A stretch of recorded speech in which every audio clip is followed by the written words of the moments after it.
Wow. What's up, guys? Mariners done with game number 110, and something has happened here. And I'm not gonna act like 10 games is enough to determine if a team has just completely turned over a new leaf, but it's enough to make me take notice. It's enough for me to look at this and go, wait a minute here. Wait a minute. Are we sure we've seen the best that the Mariners can do this year? Are we sure that that first 100 games wasn't maybe just them not quite reaching their full potential, and suddenly here at the 100 game marker they're going to suddenly start doing stuff? Like, it's made me take notice. It's made me at least consider it. And I'm it's crazy. With the way my mood on the Mariners has been over the last few videos I've done about them. It's crazy that we're here, but by the way, this page hasn't updated yet with last night's monster win, massive win. So these numbers would look even better for the most part if they accounted for last night's game, but whatever. They'll update later today. But the point is, like, regardless, even regardless of last night's game, it's hard to deny this team just looks completely different right now. And honestly, straight up, with the way the Blue Jays are playing for the most part, and the way our schedule gets incredibly soft the rest of the way, and with the way a team like the Angels is really starting to fade, and by the way, we can kind of end them for good if we finish them off these next two games today and tomorrow. Huge opportunity here to basically bury them, end the Otani era in LA, and also make sure there's one less team in competition for that wild card spot. You do the math, and it's like this team really should at least have a chance. I'm not going to say they should make it, but they should at least have a really good opportunity to do so. And I didn't think 10 games could completely turn everything around, but I watch pretty much all the games. Well, I watch every game. I don't watch every minute of every game, but watching these games, it is a completely different feeling. And it's been often without even getting that good play from our pitchers. Our starting rotation has turned up some duds, some mediocre games, and we're still winning those games. And even when we don't win, here's the real thing. When we don't win, it feels like we should have won, or we were right there one play away from winning, and I'm still not feeling that bad about it, really. And that's a completely different thing from so many losses this season. You come away from those losses with just this really bad feeling, this ugly feeling. The couple games we've lost over the last couple weeks, I didn't really come away feeling that bad about them. I just felt like there was a missed opportunity. I felt like we were still playing better, and I understood. I understood where the loss came from. I wasn't really that upset about it because I still saw this team playing hard, playing well, just not quite having enough some nights. Bryce Miller, he's completely lost his secondary pitches. So, of course, he's going to get lit up when he's out there right now. So, I don't know what's going on with Bryce Miller, but he goes out there, he gets beat up a little bit. We still have a chance to win that game. We're still in that game. Logan Gilbert gives up three quick runs. It's 3-0 in the sixth inning. It feels like the season's just over. And then all of a sudden, 7 runs in 2 innings. Welcome back. Everything's just different. It looks like we're going to give away the game where Otani has to leave after 4 innings. And out of nowhere in the ninth inning, everything just wakes up. It's just been a different feeling. And I don't doubt that the margins are thin between where we were in the first 100 games and where we are now. Like, it's not like the team is completely transformed, but it feels like this lineup can actually pick up this pitching staff right now. Castillo can get shelled the way he got shelled last night, and we can still win. Gilbert can get us in a 3-0 hole going into the sixth and seventh inning, and we can still find a way to come back and win. Even when Miller goes out there and gets worked, it feels like we can still find a way to win that game potentially, even against a good pitcher. So it's just kind of a general feeling that is just different right now. And 10 games from now, that feeling might be gone completely. But the thing is, we are doing this without. It's not like every single thing on this team is suddenly working beautifully. But obviously, Cade Marlowe has been a revelation. He's got the best batting eye on this team outside of Crawford. Every at bat with Marlowe, even when he gets out, is a work of art. The way he works the pitch count, the way he makes the pitcher throw good pitches, the way he draws walks, the way he doesn't have these ugly at bats that pretty much everyone else on the team will have from time to time. Like Cade Marlowe's been a revelation. Tom Murphy's back from the grave. Um, Suarez has heated up. Cal's heated up a little bit.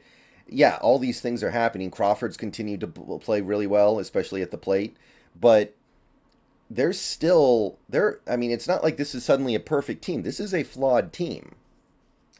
We got problems with Ty France, although he's had a few good games lately. He's been mostly useless for like a month and a half now, maybe longer, honestly. Colton Wong never got it together. Kelnick is still trying to come back from the IL. And this is not, and by the way, just to be very clear here, this is not a trash Kelnick time. I don't believe that he was some kind of cancer and we're a better team now without him, but there's no denying that Marlowe has been a ridiculously refreshing revelation. By the way, over the last 10 games, Mike Ford has basically become a complete pumpkin. He just suddenly doesn't hit. And when he doesn't hit, he doesn't do anything. That's all he does. So Mike Ford has completely faded into the ether. Teoscar's really not hitting that well. He had a good game last night. Julio's been playing better, but still definitely some bad nights, still definitely some really bad moments, still struggling to come through in those really big at-bats. Caballero has been great on the base paths, but he's really, really gone the wrong way as a hitter recently. So not everything is clicking, but suddenly it just uh, but suddenly this team can put together these big innings, these crooked numbers. And I kind of feel like the guy who really encapsulates it is Dylan Moore, who was beyond useless for most of the season. And suddenly he's hitting with power, he's hitting for average. Suddenly he's actually a really good utility player. And, we call up Sam Haggerty soon. This team could start approaching what they had last year with guys like Moore and Haggerty providing above average play at the with the bat in their hand and also ability to be versatile in the field. So there's still something left in this tube, and yet we're this much more live. Like it's just so much more lively all of a sudden. And then you have like I said, the rotation isn't even playing that great lately. They've had good moments, but they've also had some moments where they've just gotten beaten up. Castillo was trash last night for the most part. Just couldn't get anything to work, and we still win that game. I think Kirby had one really rough start, and I can't remember if we won that game or we got close, but these sacred cows have been having a hard time lately, and here we are still finding a way to be in games and win games. And of course, I understand that there's still a lot more baseball to be played, but so far we have been proven correct on the decision to move Seawald for batters, because so far it hasn't hurt us in the slightest. Our bullpen, which was deep and had a lot of interesting players, has so far held up their end of the bargain completely. So far so good for this Mariners front office there. And that's really all that can be said. I mean, I can talk about these players individually. I can talk about what they're doing right now, but it's just a real overall resilience more than any one player. I mean, think about it like this.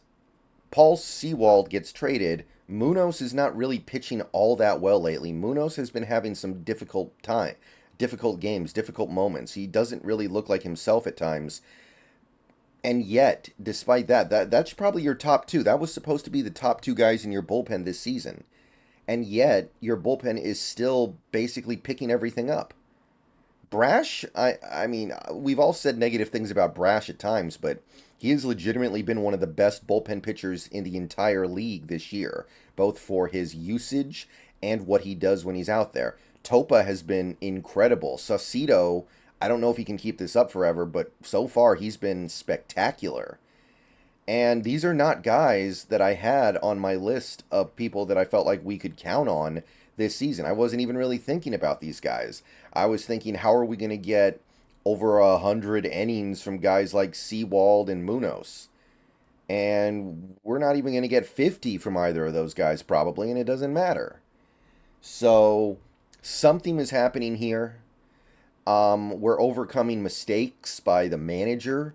We're overcoming mistakes being made in critical situations, like all the big situations that Julio isn't coming through in right now. All the big situations where Ty France is so often just a guaranteed ground ball double play.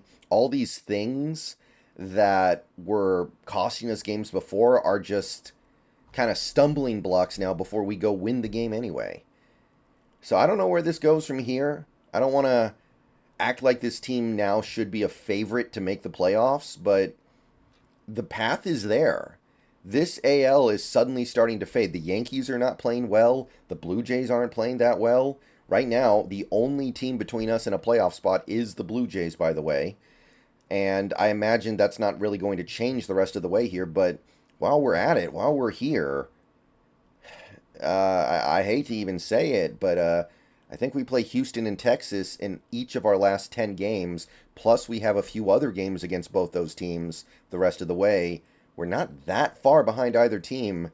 And Texas in particular, little shaky. Little shaky. Let's leave it at that. All right, I'll see you guys later. Go Mariners. And it's just a different feeling right now. It's kind of crazy. And I don't think there's a huge difference between this team right now and this team over the first 100 games, but it's these very thin margins that do make all the difference. It is a guy like Cade Marlowe being your 9 hitter this efficient. See you guys later.